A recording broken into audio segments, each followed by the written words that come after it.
Income tax की return को भरने के लिए हमें इनकम टैक्स की वेबसाइट पर जाना होता है और इस वेबसाइट का एड्रेस है incometax.gov.in। इस वेबसाइट को खोलने पर हमारे सामने ये इनकम टैक्स का होम पेज आ जाता है। अगर आपने इनकम टैक्स में पहले से ही रजिस्ट्रेशन नहीं किया हुआ है तो यहाँ पर ये रजिस्टर का बटन दिया गया है, इसके ऊपर क्लिक करके आपको सबसे पहले अपना रजिस्ट्रेशन करना होगा। इस वेबसाइट में लॉगिन करने के लिए यहाँ पर लॉगिन का बटन दिया गया है, इसके ऊपर क्लिक करेंगे। यहाँ सबसे पहले आपको अपनी यूजर आईडी भरनी है जो कि आपका पैन नंबर होता है।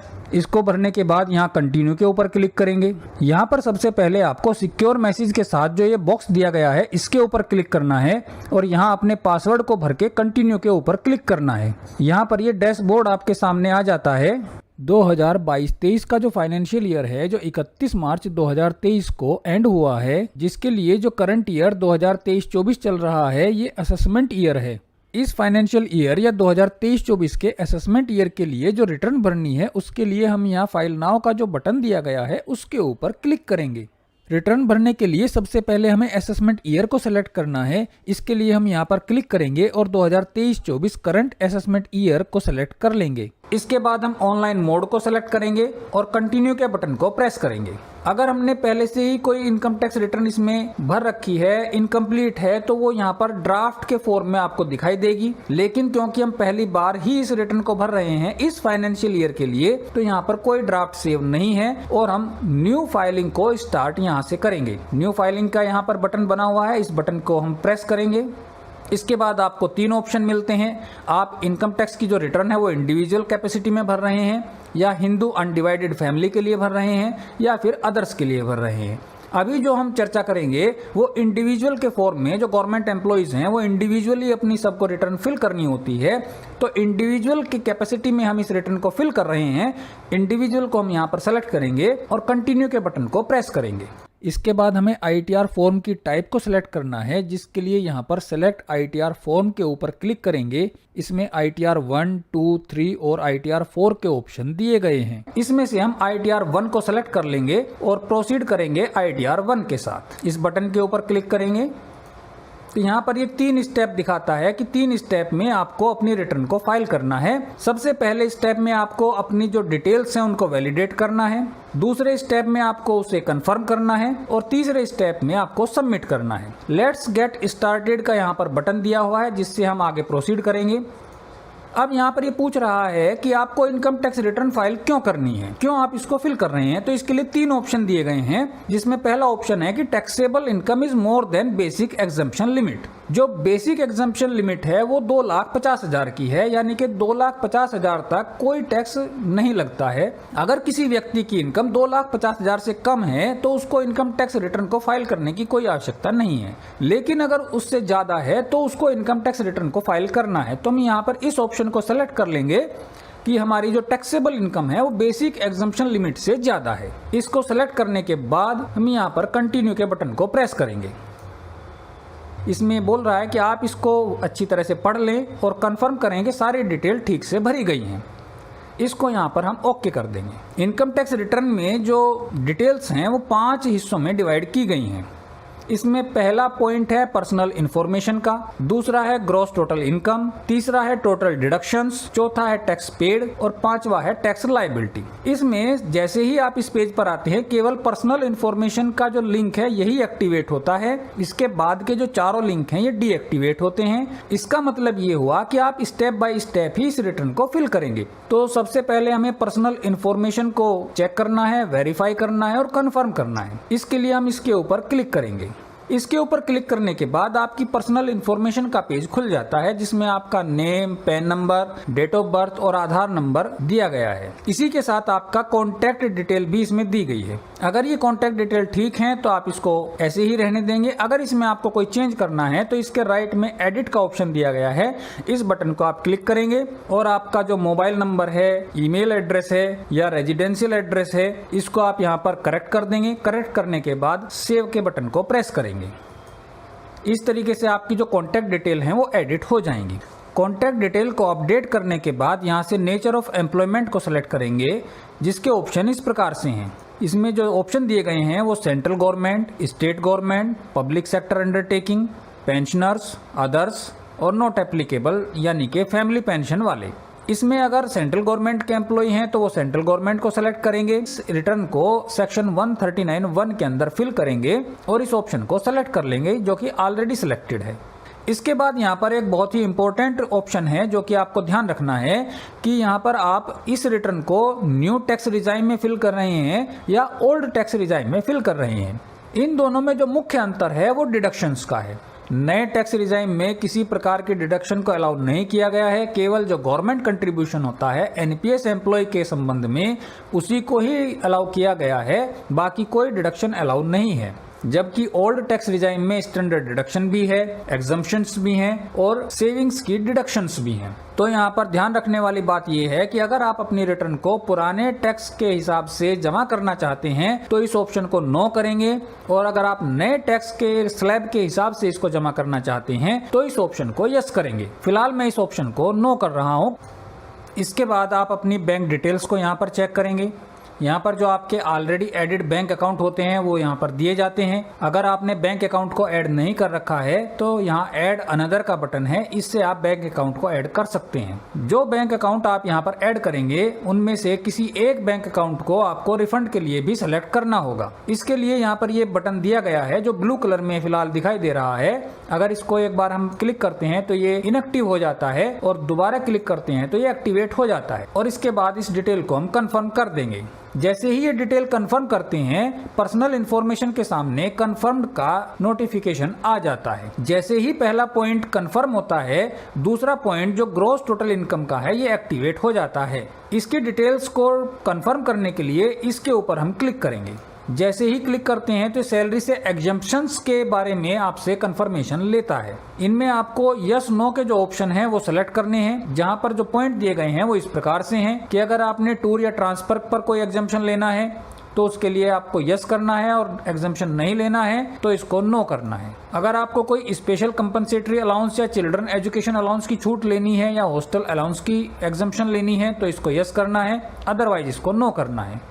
अगर आप इसको यस करते हैं तो इसके अमाउंट को आपको यहाँ पर फिल करना है, अदरवाइज इसको नो कर देंगे। इसी प्रकार से अगर आपको हाउस रेंट अलाउंस में कोई एग्जम्पशन लेना है तो उसके लिए यस करेंगे और यहाँ पर क्लेम अमाउंट को फिल कर देंगे, अदरवाइज इसको नो कर देंगे। इसी प्रकार से लीव ट्रेवल अलाउंस में आपको कोई एग्जम्पशन लेना है तो यस करेंगे, अदरवाइज नो करेंगे। सैलरी इनकम में अगर आपको किसी और प्रकार का एग्जम्पशन लेना है तो इसको आप यस करेंगे। यहाँ पर जो एग्जम्पशन दिए गए हैं वो जनरली रिटायरमेंट केस के हैं कि आपको ग्रेजुइटी मिली है या लीव एनकैशमेंट मिला है या कंपनसेशन मिला है या कम्यूटेड वैल्यू मिली है पेंशन की, तो उसको आप यहाँ पर फिल कर देंगे जो कि टैक्स फ्री होती हैं। अगर आपको इसमें से कोई एग्जम्पशन नहीं लेनी है तो इसको आप नो कर देंगे। इसके बाद इसको आगे कंटिन्यू करेंगे। कंटिन्यू करने के बाद अगर यहाँ पर आपका डाटा फॉर्म 16 जो आपको मिला है उसके डाटा से मैच नहीं करता है तो आपको यहाँ से इसको एडिट करना है। अगर ये सेम आता है तो आपको इसको एडिट करने की कोई जरूरत नहीं है। इसके सेकंड पॉइंट में आप इनकम फ्रॉम हाउस प्रॉपर्टी, अगर आपने कोई लोन ले रखा है या आप रेंटेड हाउस में रहते हैं उसकी आप छूट लेना चाहते हैं तो उसको आप यहाँ पर फिल करेंगे। इसके लिए आपको यहाँ पर ऐड या एडिट के बटन दिए गए हैं। अगर आपने कोई हाउसिंग लोन ले रखा है सेल्फ ऑक्यूपाइड प्रॉपर्टी के ऊपर तो आप उसको यहाँ पर बोरोड कैपिटल पर जो इंटरेस्ट आपने दे रखा है उस इंटरेस्ट के अमाउंट को इसमें फिल करेंगे। अगर आपने कोई मकान रेंट पर दे रखा है और उससे आपको रेंटल इनकम हो रही है तो उस रेंटल इनकम में से 30% को माइनस करके उस इनकम को यहाँ पर फिल कर देंगे और यहाँ से इसको ऐड कर देंगे। तो कैंसिल करके हम वापस आ जाते हैं। इसके बाद जो नेक्स्ट पॉइंट है वो है इनकम फ्रॉम अदर सोर्सेज। इसके अंदर आपके जो डिपॉजिट्स हैं, एफडीज हैं बैंक के अंदर, पोस्ट ऑफिस के अंदर या कोऑपरेटिव सोसाइटीज के अंदर, या आपका कोई सेविंग बैंक अकाउंट का इंटरेस्ट है वो इसके अंदर आपको फिल करना है। इसके अंदर आपको फिल करने के लिए यहाँ पर ऐड का बटन दिया गया है, इस ऐड के बटन को क्लिक करेंगे। अब यहाँ पर ये फिर से आपको ऑप्शन देगा। अगर आपके पास सेविंग बैंक अकाउंट का इंटरेस्ट है तो इसको हम यस करेंगे और जो इंटरेस्ट आया है उसके अमाउंट को यहाँ पर फिल कर देंगे। दूसरा पॉइंट है आपका बैंक या पोस्ट ऑफिस में जो एफडी वगैरह करवाई जाती हैं उसके ऊपर जो इंटरेस्ट मिलता है उसके लिए। फैमिली पेंशन से अगर कोई इनकम हो रही है तो इसको यस करके उसको यहाँ पर फिल कर देंगे। अगर कोई इनकम टैक्स रिफंड आपको मिला है तो उसको यस करके इसमें फिल कर देंगे। अगर कोई इसके अलावा भी आपको इनकम हुई है तो उसको यस करेंगे और यहाँ पर फिल कर देंगे। उसके डिस्क्रिप्शन को हम यहाँ लिख देंगे कि किस चीज़ की ये इनकम हुई है। अगर कोई डिविडेंड की इनकम हुई है तो उसको हम यस करेंगे और यहाँ पर हम उसको फिल कर देंगे। अगर कोई डिविडेंड इनकम नहीं है तो इसको हम नो कर देंगे। इसके बाद आगे कंटिन्यू करेंगे। अगर इसमें आपको कोई चेंज नहीं करना है तो बैक आ जाएंगे। इसके बाद यहाँ पर ये आपको ग्रॉस टोटल इनकम शो करेगा। ग्रॉस टोटल इनकम में से जो एग्जम्प्टेड इनकम है उसकी डिटेल को इसके नीचे फिल किया जाएगा। एग्जम्पशंस को ऐड करने के लिए यहाँ पर ऐड डिटेल्स को हम क्लिक करेंगे। अब हमारा एग्जम्पशंस किस प्रकार का लेना चाहते हैं उसकी जो डिटेल्स है वो यहाँ पर दी गई है कि हम एग्रीकल्चर इनकम का है या किसी और रीजन का है। जो सारे रीजन इसमें दे रखे हैं, ट्रेवलिंग अलाउंस का है, चिल्ड्रन एजुकेशन अलाउंस का है, इनमें से जो भी रेलिवेंट हमारा रीजन है उसको हम यहाँ पर सेलेक्ट करेंगे और उसके अमाउंट को यहाँ पर फिल करके ऐड कर देंगे। इसके बाद लास्ट में आकर के हम यहाँ पर कंफर्म के बटन को प्रेस करेंगे। जैसे ही हम इसको कंफर्म करते हैं ऐसे ही हमारा जो दूसरा पॉइंट है ग्रॉस टोटल इनकम का, ये कंफर्म हो जाता है और इसके कंफर्म होने के बाद जो टोटल डिडक्शन का फील्ड है ये ओपन हो जाता है। डिडक्शंस को फिल करने के लिए इसके ऊपर क्लिक करेंगे। इसमें जो सबसे पहले दिया गया है वो डोनेशंस का है। अगर आपने कोई डोनेशन पेड किया है और उसका डिडक्शन चाहते हैं तो इसको यस करेंगे। यहाँ पर इसके लिए 80G जो फॉर्मेट है उसको फिल करना होगा। अगर आप डिडक्शन के किसी अमाउंट का क्लेम नहीं करते हैं तो इसको नो कर देंगे। इसी प्रकार से अगर आपने साइंटिफिक रिसर्च के लिए कोई डोनेशन दिया है तो यस कर देंगे।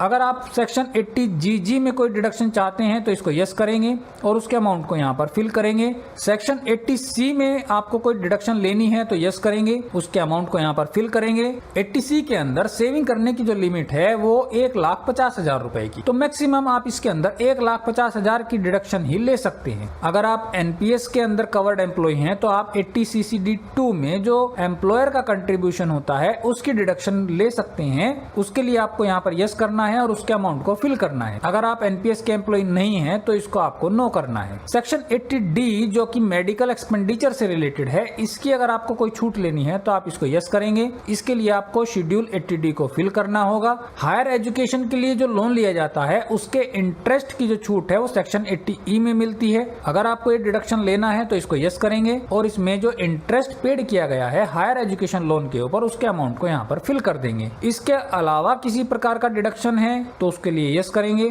यहाँ से हम डिडक्शन की टाइप को सेलेक्ट करेंगे। इसके अंदर जो आप डिडक्शन क्लेम कर सकते हैं वो इस प्रकार से हैं, या आपने पेंशन फंड में कोई इन्वेस्टमेंट कर रखा है, या आपका कंट्रीब्यूशन है पेंशन स्कीम के अंदर, या फिर आपके ऊपर कोई डिसेबल डिपेंडेंट है, या फिर स्पेसिफाइड डिजीज का मेडिकल ट्रीटमेंट का है। रेजिडेंशियल हाउस प्रॉपर्टी के लोन के इंटरेस्ट के लिए एक स्पेशल प्रोविजन है सेक्शन 80EE में जिसकी लिमिट 50,000 की है, उसको आप यहाँ पर क्लेम कर सकते हैं। एक सर्टेन टाइप की जो कंडीशंस हैं उसके अंदर आपने जो हाउस प्रॉपर्टी परचेज की है उसके लिए आप 80EEA के अंदर डिडक्शंस को क्लेम कर सकते हैं। इलेक्ट्रिक व्हीकल आपने परचेज किया है तो उसकी डिडक्शन को आप 80EEB के अंदर क्लेम कर सकते हैं। पॉलिटिकल पार्टी को अगर कोई डोनेशन दिया है तो 80GGC के अंदर क्लेम कर सकते हैं। सेविंग बैंक अकाउंट के इंटरेस्ट को आप 80TTA के अंदर क्लेम करेंगे जिसकी लिमिट 10,000 रुपए की है। यानी कि सेविंग बैंक अकाउंट का जो इंटरेस्ट है वो आपको यहाँ पर ग्रॉस सैलरी में ऐड भी करना है और 80TTA के अंदर उसकी छूट भी लेनी है। अगर सेविंग बैंक अकाउंट का इंटरेस्ट 10,000 रुपए से ज्यादा है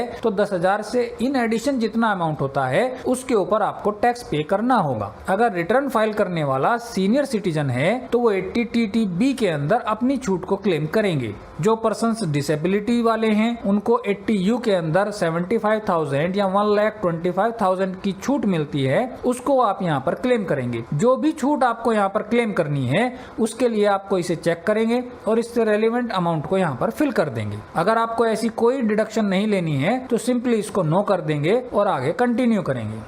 कंटिन्यू करने के बाद जो रेलिवेंट फॉर्म आपको फिल करने होते हैं वो आपके सामने आ जाते हैं। अगर आपको इनमें से कोई भी छूट लेनी है तो आप रेलिवेंट फॉर्म को ओपन करेंगे और उसके अमाउंट को फिल करके ऐड कर लेंगे। ये सारे अमाउंट ऐड करने के बाद आपकी जो टोटल डिडक्शन है वो यहाँ पर शो हो जाएगी। टोटल डिडक्शन भर देने के बाद आप इसको कंफर्म करेंगे। जैसे ही आप कंफर्म के बटन को प्रेस करेंगे तो टोटल डिडक्शंस का जो पॉइंट है इसके सामने कंफर्म्ड लिखा हुआ आने लगेगा और टैक्स पेड का जो पॉइंट है ये एक्टिवेट हो जाएगा। इसकी कैलकुलेशन चेक करने के लिए आप इसके ऊपर क्लिक करेंगे। इसमें आपने जितने भी टैक्स पेड कर रखे हैं या आपका सैलरी से टीडीएस डिडक्ट हुआ है वो यहाँ पर शो करेंगे। अगर इसकी डिटेल फॉर्म 16 से मैच नहीं करती हैं तो इसकी डिटेल्स को आप ओपन करके इसको एडिट करेंगे। इसमें अगर किसी डिटेल को एडिट करना है तो यहाँ जो चेक बॉक्स दिया गया है इसको सेलेक्ट करेंगे, एडिट के बटन को प्रेस करेंगे और जो भी अमाउंट हमें चेंज करना है उसको यहाँ पर करेक्ट करेंगे। इसको सेव कर लेंगे। सेव करने के बाद यहाँ जो टोटल टैक्स पेड का अमाउंट है ये फॉर्म 16 से मैच करने के बाद हम इसको कंफर्म करेंगे। जैसे ही हम कंफर्म का बटन प्रेस करते हैं तो टैक्स पेड का जो पॉइंट है इसके ऊपर कंफर्म्ड लिखा हुआ आ जाता है। इसके बाद लास्ट पॉइंट है टोटल टैक्स लायबिलिटी, इसको हम ओपन करेंगे। इसमें आपकी जो कैलकुलेशन है वो सारी आ जाती है। ग्रॉस टोटल इनकम आपकी कितनी है, कितना आपका टैक्स बनता है। अगर सेक्शन 89 के अंदर आपको कोई टैक्स रिलीफ लेनी है तो इसके लिए आपको फॉर्म 10E भरना होगा। इस रिटर्न को सबमिट करने से पहले आपको फॉर्म 10E को फिल करके सबमिट करना होगा, तभी आप सेक्शन 89 के अंदर इनकम टैक्स की रिलीफ को ले सकते हैं। इसके बाद हम इसको कंफर्म कर देंगे। इस प्रकार से ये जो 5 पॉइंट हैं, ये पांचों पॉइंट को एक एक करके हम कंफर्म करेंगे। पांचों पॉइंट को कंफर्म करने के बाद हम यहाँ से प्रोसीड करेंगे। रिटर्न का प्रीव्यू देखने के लिए यहाँ पर अब प्रीव्यू रिटर्न का बटन दिया गया है, इसको हम प्रेस करेंगे। इसमें वेरिफिकेशन के लिए जो चेकबॉक्स लगा हुआ है, इस चेकबॉक्स को हम क्लिक करेंगे और प्रोसीड टू प्रीव्यू के बटन को प्रेस करेंगे। इस प्रकार से ये आपकी जो रिटर्न का फॉर्म है ITR 1 ये पूरा फिल होकर के आपके सामने आ जाएगा। इसको हम अच्छी तरह से चेक कर लेंगे। चेक करने के बाद इसे हम वैलिडेशन के लिए प्रोसीड करेंगे। अगर रिटर्न की सारी एंट्रीज एकदम ठीक हैं तो वैलिडेशन सक्सेसफुल का यहाँ पर मैसेज आता है। इसके बाद हम वेरिफिकेशन के लिए प्रोसीड कर सकते हैं। अगर यहाँ पर कोई एरर आती है तो उस एरर को हमें ठीक करना होगा।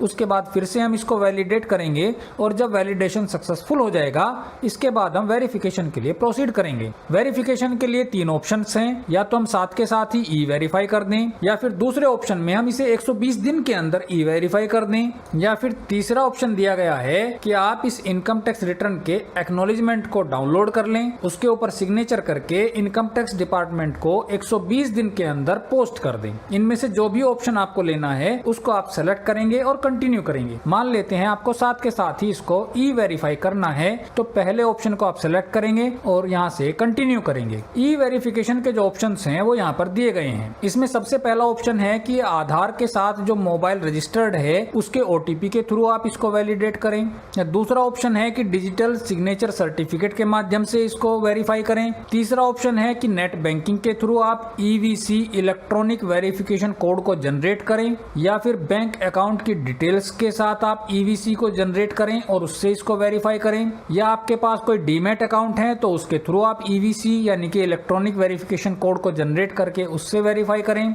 अगर आपके पास पहले से ही इलेक्ट्रॉनिक वेरिफिकेशन कोड है तो इस ऑप्शन को आप सेलेक्ट करेंगे और उस कोड को यहाँ पर फिल कर देंगे। इससे भी आप ई वेरीफाई कर सकते हैं। या फिर आधार पर अगर मोबाइल नंबर रजिस्टर है और उसका OTP पहले से ही आपके पास मौजूद है तो आप इस लास्ट ऑप्शन को सेलेक्ट करके उस OTP को यहाँ पर फिल करके ई वेरीफाई कर सकते हैं। अगर आपके पास ऐसा OTP अभी नहीं है, इसके लिए आप पहले ऑप्शन को सेलेक्ट करेंगे और यहाँ पर कंटिन्यू करेंगे। जैसे ही आप कंटिन्यू करेंगे आपके रजिस्टर्ड मोबाइल नंबर पर एक OTP आएगा जिसको आप फिल कर देंगे और अपनी रिटर्न को ई वेरीफाई करके आप सबमिट कर सकते हैं।